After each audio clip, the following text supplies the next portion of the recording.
그럼 인사하겠습니다. 참 잘 오셨습니다. 큰 은혜 받으시기 바랍니다. 네, 여러분들 잘 오셨습니다. 오늘도 하나님의 큰 은혜가 여러분 모두에게 임하시기를 주님의 이름으로 간절히 축복합니다. 자, 오늘 본문에 내장이라는 말이 나옵니다. 주께서 내 내장을 지으시면, 좀 생소하죠? 왜냐하면 이전 성경은 그렇게 안 돼 있거든요. 뭐라고 돼 있죠? 내 장부를 지으시고 그렇게 돼 있거든요. 그 말이 참 듣기가 좋은데, 내장을 지으시면 자꾸 곱창 생각이 나서 내장 생각이 나가지고, 사실은 오늘 수요일 날은 설교 제목을 잘 안 적으니까 제가 안 적었는데, 예배 들어오기 전에 설교 제목 달라고 저기다 스크린에 띄우겠다고. 그래서 원래 제목을 정하면 내 내장을 지으신 하나님 이렇게 정해야 되는데, 아무래도 그게 어색해요. 그래서 모태에서부터라고 제목을 주었어요. 자, 그런데 왜 장부, 옛말 말이 표현도 좋고 익숙해서 뿐만이 아니라 훨씬 좋잖아요. 장부라는 말이 5장 6부를 가리키는 말이거든요. 그래서 훨씬 좀 좋은데 왜 그렇게 했는가? 새 번역은 조금 더 그 원어에 충실하기 위해서 애를 썼어요. 그래서 이 장부라고 쓰여진 이 히브리어가 정확하게 말하면 신장, 우리의 콩팥, 신장을 가리키는 말이기 때문에 그냥 장부, 5장 6부를 다 이야기하면 사실 덜 정확한 거예요. 그래서 좀 더 정확하게 한다 하는 의미에서 내장이라고 그렇게 기록을 한 것 같아요. 그런데 무엇보다도 왜 그럼 여기에 그런 단어를 썼는가? 당시 사람들은 우리는 이 심장을 우리의 가장 어떤 중요한, 우리 인간의 몸 가운데 가장 중요한 요소로 생각하는데, 당시 사람들은 이 신장을 가장 중요한 것으로 생각했어요. 어쩌면 심장은 좀 한쪽에 치우쳐 있고 신장은 우리 몸 한 중앙에 있어서 그랬는지, 이거는 좌우뿐만 아니라 위아래 상하까지도 합쳐서 신장은 정말 우리의 몸 한 가운데 있는 그런 장기거든요. 그래서 우리의 중심, 그래서 우리의 인간의 어떤 생각, 마음, 어떤 영혼, 우리의 감각, 우리의 정신, 이 모든 것들이 있는 곳, 그것들의 좌소라는 그런 의미에서 신장을 사용을 했어요. 그래서 그 신장이라는 의미를 가진 내장이라는 말로 오늘 본문에 기록되어 있는 것입니다. 똑같은 단어가 시편 73편 21절에 보면 내 마음이 산란하며 내 양심이 찔렸나이다. 여기 양심이라는 말이 오늘 이 본문에 기록된 내장이라는 말과 같아요. 그러니까 의미는 전혀 다르죠. 그런데 그 바로 우리 인간의 양심, 우리 인간의 생각이 머무는 곳, 그곳을 바로 그 신장이라고 생각을 했기 때문에 성경 다른 곳에서는 그것을 어떻게 양심으로 그렇게 또 사용되어지고 번역되어지는. 그리고 이 시편 73편 21절 말씀이 개역 한글 이전 성경에는 내 마음이 산란하며 내 심장이 찔렸나이다.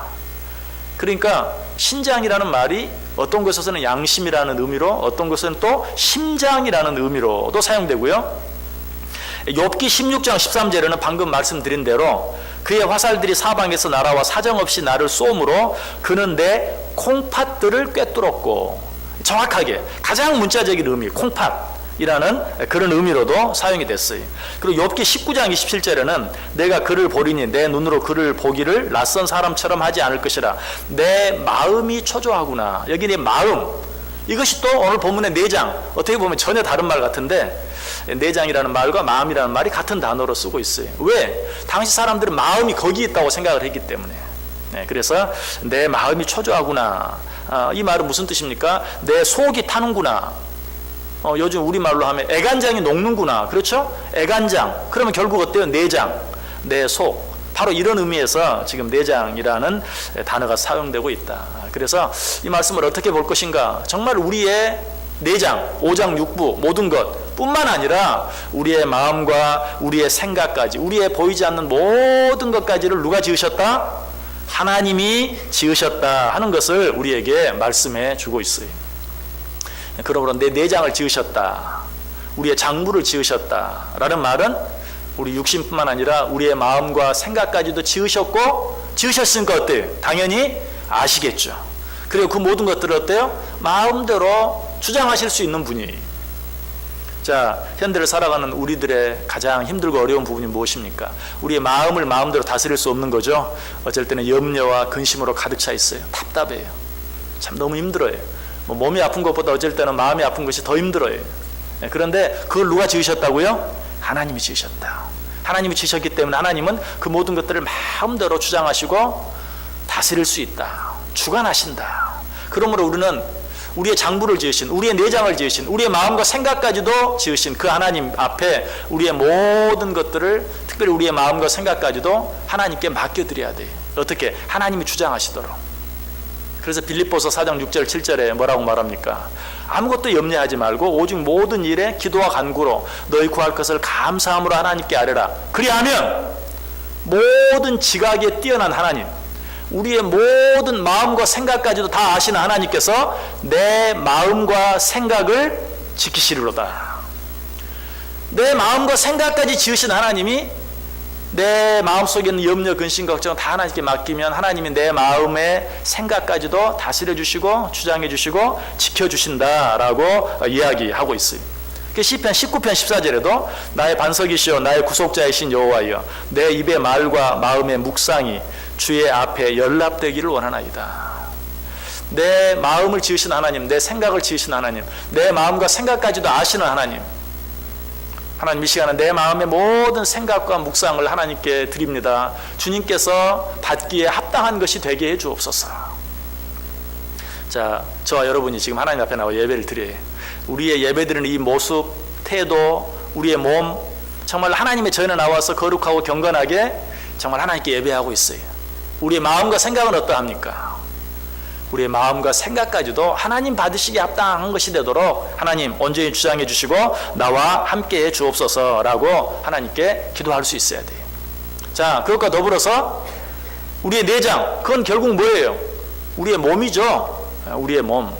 제가 오늘 이 말씀을 드리게 된 것도 요즘 이제 뭐 아내 건강 때문에도 그렇고 여러 가지 기도하면서 자꾸 우리의 장부를 지으신 하나님, 이런, 저도 지금 자꾸 장부라 그러잖아요. 왜? 지금까지 성경에 그렇게 되어 있었으니까. 우리 장부를 지으신 하나님, 우리의 내장까지도 지으신 하나님, 결국 뭐예요? 우리의 몸을 지으신 하나님. 자, 그 하나님 속에는 어떤 의미가 있어요? 우리의 모든 육신의 건강까지도, 우리의 모든 육신의 약함까지도 하나님께서 다 다스릴 수 있고 주장할 수 있고 고칠 수 있고 치료할 수 있는 그 능력을 가지신 하나님, 그런 의미가 그 속에 포함되어 있어요. 그러므로 그것까지도 어때요? 우리는 하나님께 맡길 수 있어야 돼요. 여러분, 건강관리를 위해서 참 수고하고 애쓰고 노력을 많이 하지만 내 내장을 지으신, 내 장부를 지으신 하나님이 허락해 주지 않으면 내 아무리 노력하고 애써도 우리가 건강에 대해 자신할 수가 없어요. 장담할 수가 없는 거예요. 우리는 몰라요. 우리만 모르는 게 아니에요. 의사도 몰라요. 다 알 수 없어요. 궁극적으로는 누가? 하나님이 지켜주셔야 우리가 건강도 누릴 수 있고 또 건강한 삶을 살아갈 수 있다는 사실이에요. 자, 그런데 우리 몸이 뭐 내장만 있는 건 아닌데 왜 굳이 그것을 내장이라고 표현했을까? 아까도 말씀드린 것처럼 그것은 우리의 마음과 생각까지도 포함해서 하시는 말씀이기 때문에 그런 의미도 있지만 또 한 가지, 내장은 굉장히 약한 부분이에요. 굉장히 약해요.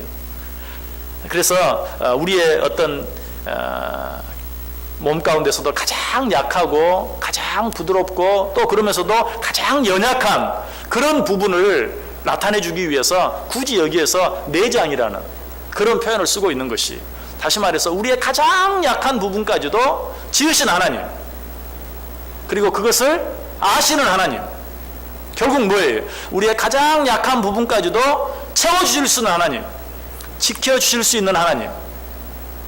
우리는 어때요? 사실 겉에 무슨 상처가 나고 하면 내 눈으로 보이니까 나름대로 어떻게 금방 처치도 할 수 있고 대처도 할 수 있어요. 그러나 속은 어때요? 보이지 않으니까. 물론 뭐 요즘은 뭐 내시경 같은 것도 발달하고 해서 우리 눈으로 볼 수 없는 것들을 들여다보기도 하죠. 그러나 결국은 그것도 뭡니까? 눈으로 보는 것이, 아직도 눈으로 보는 것보다는 눈으로 보지 못하는 게 훨씬 더 많아요. 그러나 그 모든 것을 지으신 하나님은 어때요? 다 아세요.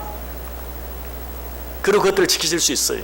그리고 그것들을 보호해 주실 수 있는 것이, 특별히 여러분들이 뭐 영적으로든 육적으로든 정신적으로든 어떤 부분으로든 여러분들의 가장 약한 부분, 나는 왜 이 부분이 이렇게 약할까?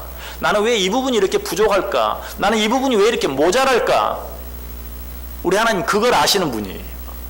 또 한 가지 기억해야 될 것은 그것까지도 하나님이 지으셨어요.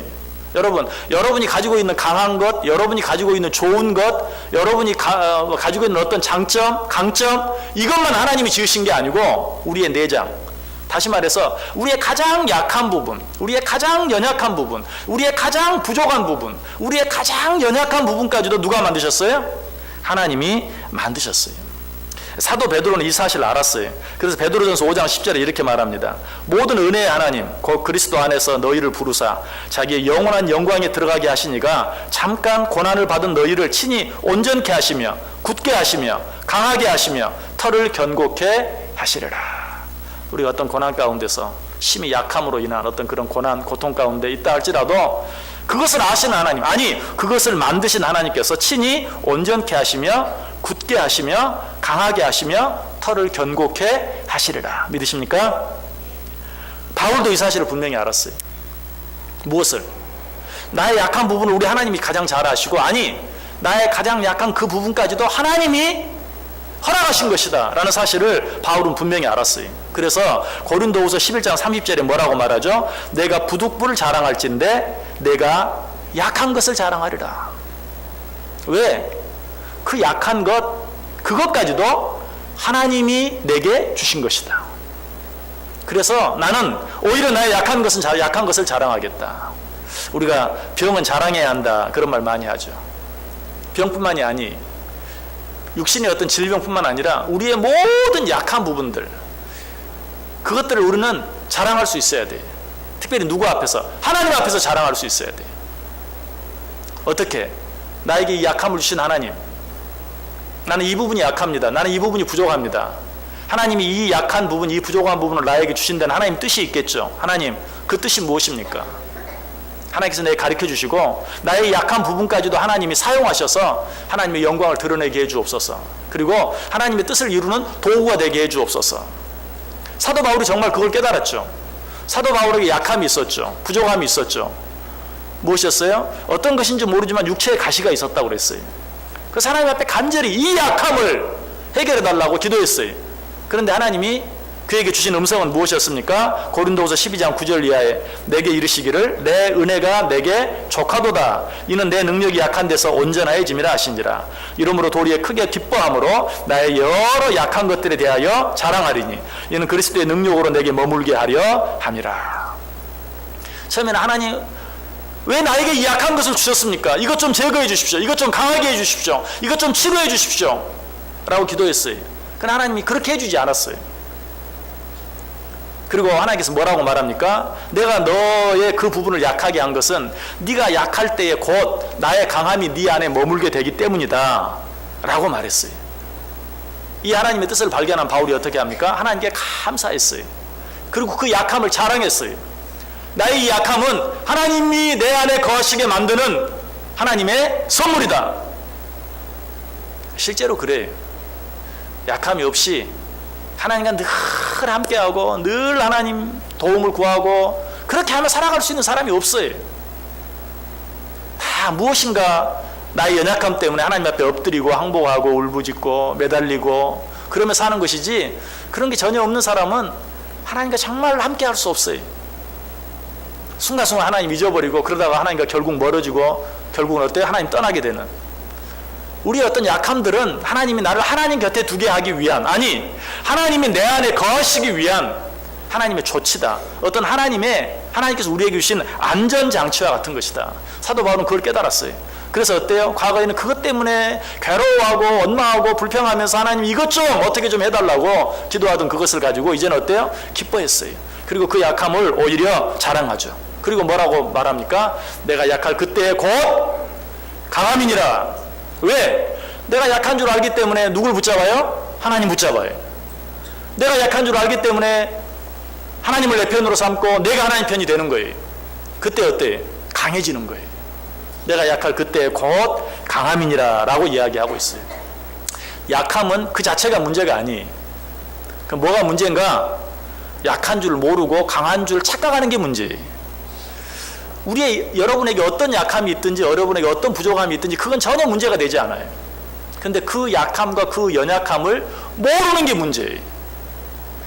그래서 요한계시록 3장 17절에도 내가 말하기를 나는 부자라 부요하여 부족한 것이 없다 하나 내 곤고한 것과 가련한 것과 가난한 것과 눈먼 것과 벌거벗은 것을 알지 못하는도다. 나는 부자라 부요하여 부족함이 없다. 그러나 내가 보니까 너 아니다. 너 부족한 게 너무 많다. 여러분, 어떤 약함 때문에, 어떤 부족함 때문에, 어떤 아픔 때문에 하나님 앞에 매달리고 기도하는 자들, 그런 자들은 복 있는 자예요. 그러나 나에게 문제가 없음으로 말미암아 하나님께 엎드리지 못하는 자들, 그런 자들은 불쌍한 자예요. 오늘 하나님께서 그걸 이야기해요. 부족함이 문제가 아니, 약함이 문제가 아니, 그것은 하나님의 뜻이에요. 어쩌면 하나님의 선물이 될 수 있어요. 아니, 하나님이 내게 주신 무기도 될 수 있어요. 그러나 그것을 알지 못하는 것, 그것처럼 무서운 것이 없다. 그것처럼 큰 문제가 없다. 그러므로 우리는 우리의 모든 연약함과 부족함, 그게 상징하는 게 뭐라고요? 우리의 내장. 여러분, 내장은 어때요? 얼마나 연약한 것인지 몰라요. 정말 연약한 것이, 한 대 잘못 맞기만 해도 터질 수 있는 것이, 우리의 약함을 이야기. 그걸 누가 만드셨다? 하나님이 만드셨다. 우리의 가장 약한 그것까지도 하나님이 지으셨다. 하나님이 만드셨다. 우리는 그러므로 그것까지도 하나님께 내어놓고 하나님의 도움을 구할 수 있어야 돼요.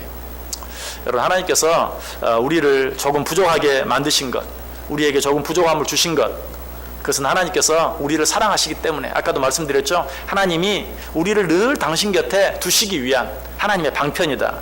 전도서 3장 11절에 그런 하나님의 마음이 나타나 있어요. 하나님이 모든 것을 지으시되 때를 따라 아름답게 하셨고 또 사람들에게 영원을 사모하는 마음을 주셨느니라. 그러나 하나님이 하시는 일의 시종을 사람으로 측량할 수 없게 하셨도다. 앞으로 되어질 일을 우리로 하여금 측량할 수 없게 만드셨어요. 쉽게 말하면 한 치 앞을 내다볼 수 없게 만드셨어요. 제가 얼마 전에도 설교 중에 그런 말씀 드렸죠. 동물들은 그래도 미래를 조금 알아요. 어떻게 안다 그랬죠? 지진이 일어나면 동물들은 다 피해요. 그래서 정말 또 어떤 개미의 움직임이라든지 해변가에 있는 어떤 그런 조그만 그런 아주 피레미 같은 그런 생선들의 움직임이라든지 이런 것들을 통해서 천재지변이 일어날 것을 우리는 어느 정도 예측할 수도 있어요. 이처럼 아주 미물 같은 그런 곤충들까지도 그런 사실을 어느 정도 알아요. 그런 사람은 그나마도 몰라요. 왜 하나님이 당신의 형상대로 모든 것들을 다스리고 정복할 수 있는 위대한 존재로 만든 인간이 그렇게 보잘것없는가? 무엇 때문에 그렇게 했다고 말합니까? 영혼을 사모하며 살게 하기 위해서라고 이야기하고 있어요. 우리는 내일 일을 모릅니다. 잠깐 후의 일도 모릅니다. 그러니 하나님이 나와 함께 해주셔야 합니다. 하나님이 나를 도와주시지 아니하시면 나는 아무것도 할 수 없나이다 라고 하나님 앞에 납작 엎드리게 만들기 위해서 하나님이 우리를 그렇게 부족하고 연약하게 만드셨다라고 이야기하고 있어요. 예레미야 29장 11절은 뭐라고 말합니까? 여호와의 말씀이니라. 너희를 향한 나의 생각을 내가 아나니 평안이요 재앙이 아니니라. 너희에게 미래와 희망을 주기 위한 것이라. 내가 생각하는 나의 부족함, 나의 연약함, 나는 그것 때문에 너무 힘들어요. 이것만 없으면, 내가 이러지만 않으면 정말 좋겠는데 라고 생각하는 그 부분, 하나님이 뭐라고 말해요? 내가 너를 괴롭게 하려고 그걸 준 게 아니다. 오히려 그것으로 말미암아서 너희들에게 소망을 주기 위해서, 나는 이렇게 부족하지만 하나님이 나와 함께 해주시기만 하시면, 아니 나는 이렇게 보잘것없지만 나에게는 저 영원한 하나님의 나라가 약속되어 있다는 그 사실을 믿고 더 하나님 의지하고 소망 가운데 살아가게 하기 위해서 하나님이 그렇게 하셨다. 그러면서 예레미야가 3장 33절에서는 뭐라고 말합니까? 주께서 인생으로 고생하게 하시며 근심하게 하심이 본심이 아니시니라. 어떻게 보면 참 약오르는 이야기예요. 우리를 고생하게 하고 힘들게 하면서 그거 내 본심 아니다. 내가 왜 그렇게 하는 줄 아냐? 나 더 붙잡고 살라고. 나 더 붙잡고 살라고 내가 그렇게 하는 것이지, 네가 고생하고 힘들어하는 것, 그렇게 만드는 것이 내 본심이 아니다, 내 뜻이 아니다 라고 이야기하고 있어요. 자, 어쨌든 하나님은 우리의 부족함을 아세요. 우리의 약함을 아세요. 아니, 우리의 부족한 그것, 우리의 약한 그것을 하나님이 만드셨어요. 하나님의 뜻 안에서 그렇게 되어진 것이, 우리는 그것까지도 하나님께 맡기고, 사도 바울처럼 어때요? 내가 약할 그때에 곧 강함이니라. 오히려 그것 때문에 하나님 더 사랑하고, 오히려 그것 때문에 하나님 더 붙잡고 하나님 앞에 더 가까이 나아가는, 우리의 그런 약함을 우리 하나님께서 너무나 잘 아시기 때문에 하나님께서는 항상 우리의 약함을 생각하시면서 여러 가지로 말씀해 주세요.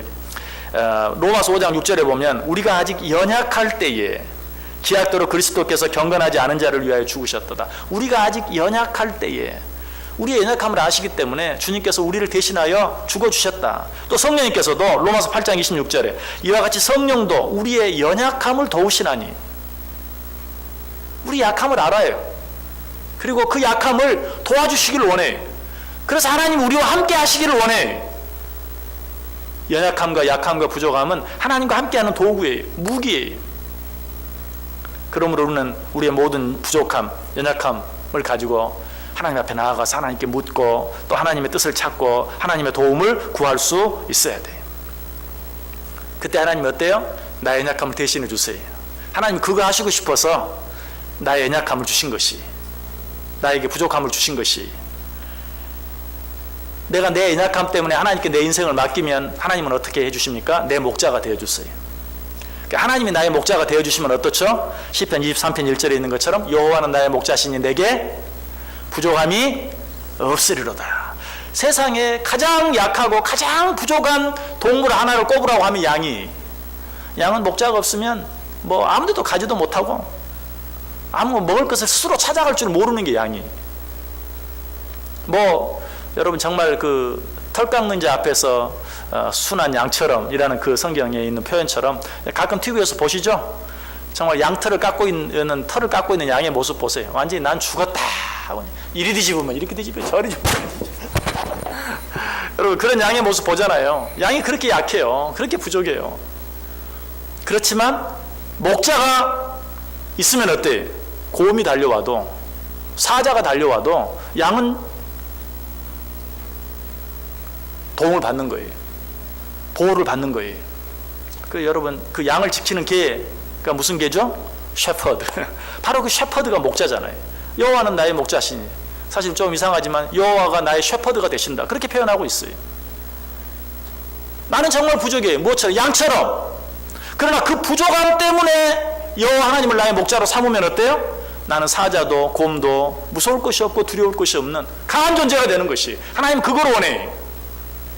그 약함과 부족함이 없어서 목자를 따르지 않는, 목자를 버리는, 그래서 밖에 나갔다가 사자와 곰의 밥이 되는 것보다는 차라리 그 약함과 부족함 때문에 목자에게 나아오는, 목자의 음성을 듣는, 그래서 목자의 보호를 받는, 그렇게 하시기 위해서 하나님께서는 우리를 그렇게 약하게 또 부족함이 있는 존재로 만드셨다라고 이야기하고 있어요. 시편 34편 9절 10절도 보면 너희 성도들아 여호와를 경외하라. 그를 경외하는 자에게는 부족함이 없도다. 젊은 사자는 궁핍하여 줄일지라도 여호와를 찾는 자는 모든 좋은 것에 부족함이 없으리로다. 이 말씀은 정말 은혜가 돼. 자, 너희 성도들아 여호와를 경외하라. 그를 경외하는 자에게는 부족함이 없도다. 이 말을 바꾸면 뭐예요? 그를 경외하지 않는 자에게는 부족함이 있다 없다? 있다는 것이죠. 하나님 우리를 그렇게 만들어 놓으셨어요. 연약하고 부족한 존재로. 그러므로 그 하나님을 경외하고 그 하나님께 맡기고 그 하나님의 도움을 구하지 않으면 우리는 누구나 연약한 존재가 될 수밖에 없어요. 여호와를 경외하라. 여호와를 경외하면 어떻다고요? 부족함이 없을 것이다. 그리고 그 다음에 재밌는 말을 하죠. 젊은 사자는 궁핍하여 줄일지라도 여호와를 찾는 자는 모든 좋은 것에 부족함이 없다. 백수의 왕 사자는 어때요? 가끔 먹을 것이 없어서 굶주려요. 역시 동물의 왕국 같은 프로를 보세요. 사자가 먹이 한 마리 잡는 게요 쉬운 게 아니에요. 그리고 10번 시도해가지고 겨우 한 번, 두 번 성공하는 거예요. 젊은 사자도 먹을 것을 잡지 못해서 굶주릴 때가 있어요. 그러나 양은 어때요? 그럴 일이 없어요. 왜? 목자가 먹여주니까.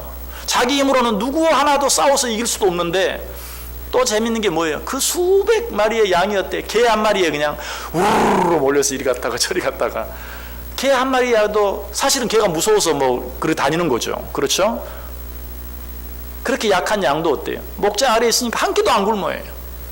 사자는 굶어도 양은 굶지 않는다. 그것이 하나님께서 우리의 약함과 부족함을 창조하신 이유예요. 우리를 만들면서 하나님이 실수로 우리를 연약하게 만드셨겠어요?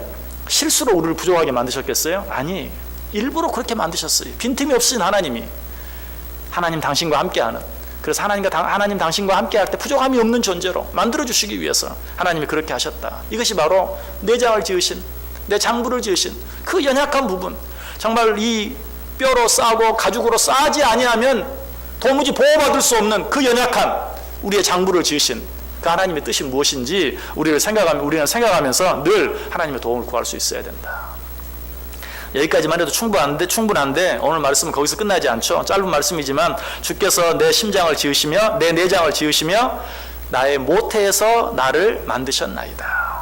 자, 모태에서. 자, 하나님이 나를 지으셨다는 사실은 우리가 너무나 잘 알아요. 그런데 그 하나님이 나를 언제부터 지으셨는가, 언제부터 알고 계셨는가 하는 것은 생각하지 않는 경우가 참 많아요. 그런 우리를 위해서 주께서 내 내장을 지으시며 나의 모태에서부터 나를 만드셨다라고 이야기.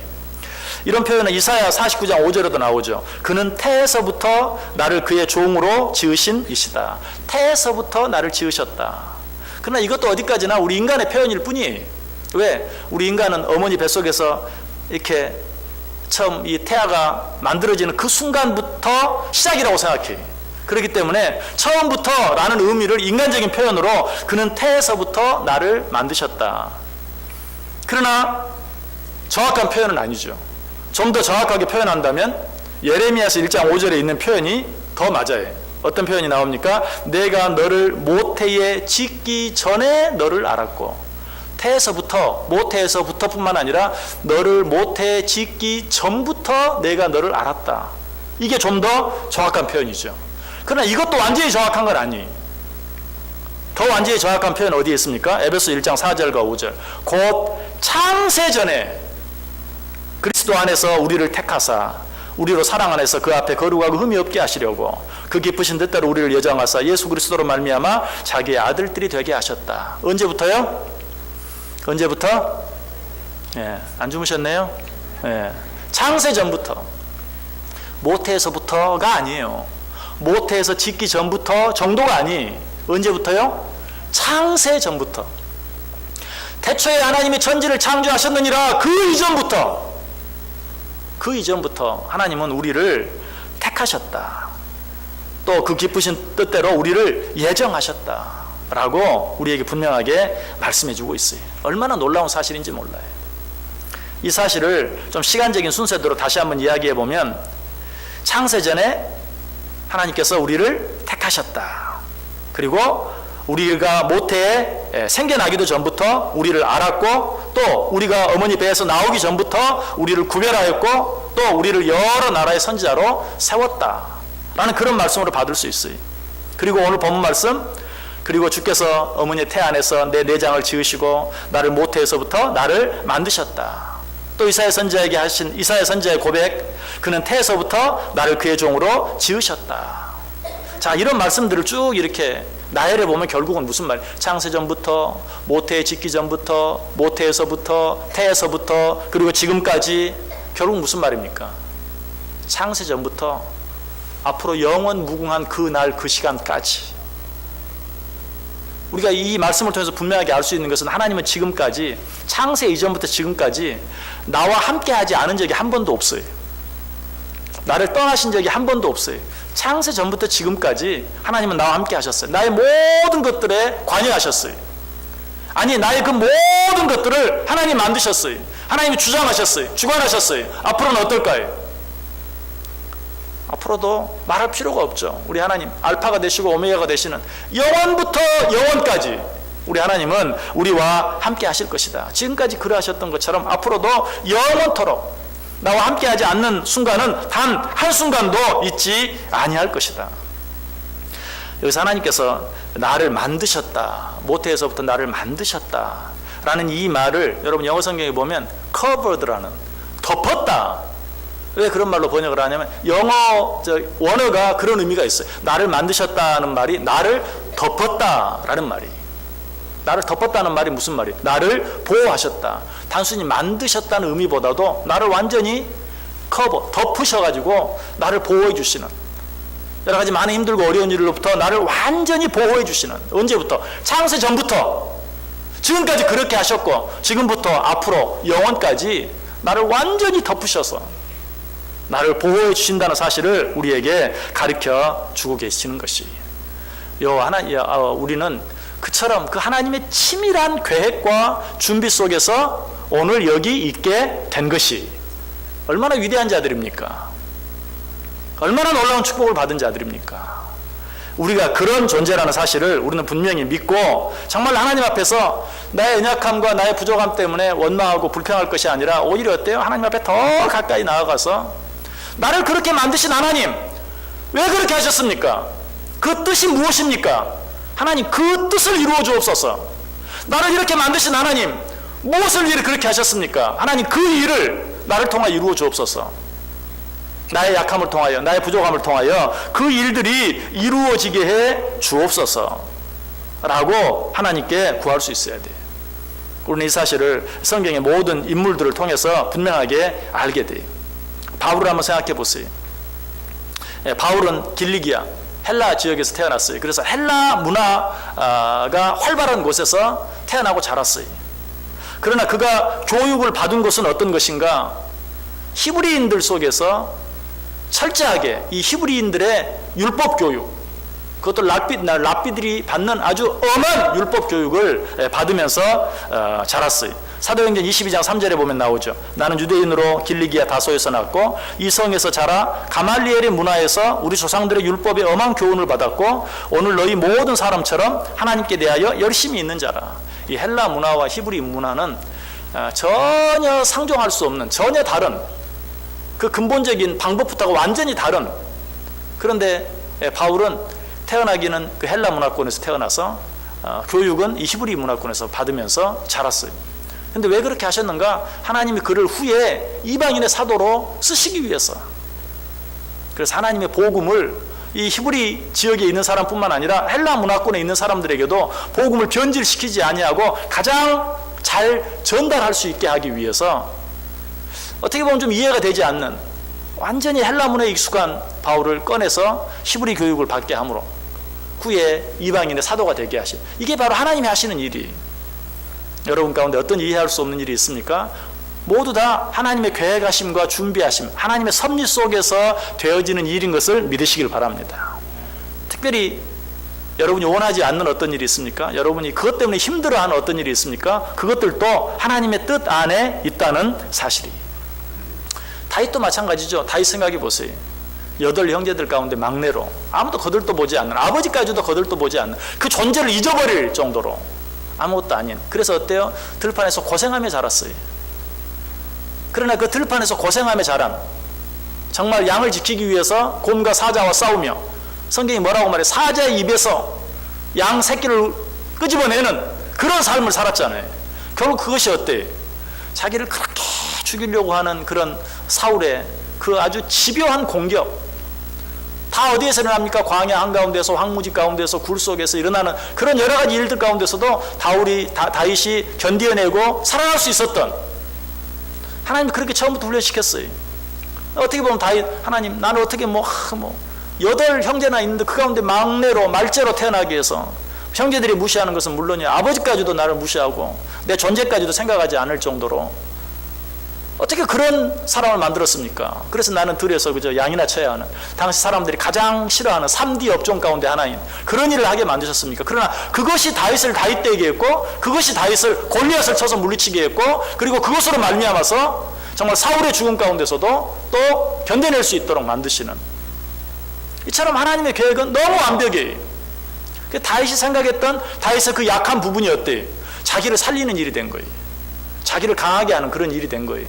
모세도 마찬가지. 모세도 정말 하나님께서 어머니 젖될 때까지 어머니의 품에서 신앙교육을 받게 하죠.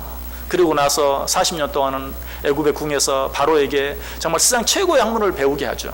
어떻게 보면 그것으로 족한 것 같은데, 그걸 또 이제 미디안 광야에 보내가지고 또 40년 동안 어떻습니까? 이제 광야에서 역시 또 다윗과 같은 양치는 그런 훈련을 하면서 광야 생활을 견디어내죠. 그러나 생각해 보세요. 여러분, 모세의 생활 가운데 가장 힘들었던 시간이 언제라고 생각해요?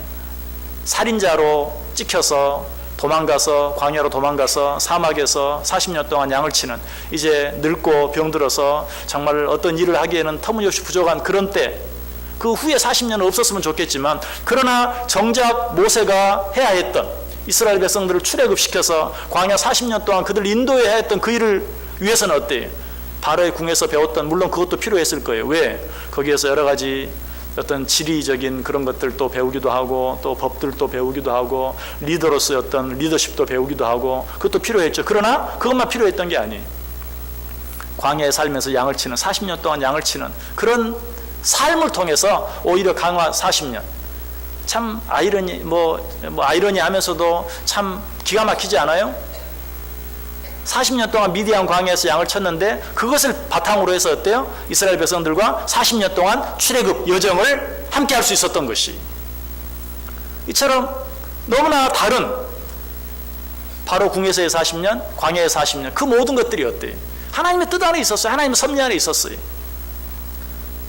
그러므로 우리는 우리의 삶 속에서, 또 내가 가진 것들 가운데서 나의 연약한 부분이나 나의 부족한 부분이나, 하나님 왜 이것들을, 그냥 말할 필요가 없어요. 하나님은 그 모든 것들을 통해 어때요? 합력하여 선을 이루어 가시는 것이. 바울이 이 사실을 깨닫고, 나는 이제 나의 약한 것을 자랑한다. 더 이상 나의 약한 것은 약한 것이 아니다. 나의 약함이 곧 강함이다 라고 우리에게 말하고 있는 것이. 여러분, 오늘 이 말씀 꼭 기억하면서 하시길 바랍니다. 우리의 내장을 지으신 하나님, 나를 모태에서 만드신 하나님, 무슨 뜻이라고요?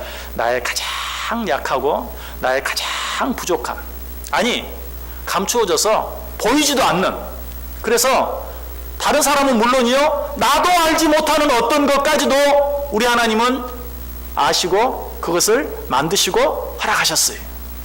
그러므로 내가 지금 보고 있는, 내가 알고 있는 그런 것은 말할 것도 없고, 내가 지금 보지 못하고 알고 있지 못하는 그것까지도 보이지 않는 내 내장을 지으시고, 아니 보이지 않을 뿐만 아니라 내가 완전히 만들어지기 전 내 어머니 태에서부터 나를 만드신, 아니 그 태 이전부터, 아니 창세 이전부터 나를 알고 계시고 나를 설계하시고 나를 준비시키신 그 하나님, 그 하나님께 여러분의 모든 인생을 맡기시고, 그리고 그 하나님과 함께 한 걸음 한 걸음 하루하루 2018년 안에 살아갈 때 하나님이 나의 목자가 되어주셔서, 나는 정말 연약하고 나는 정말 부족하지만 내 입에서 나오는 찬송은 여호와는 나의 목자시니 내게 부족함이 없으리로다.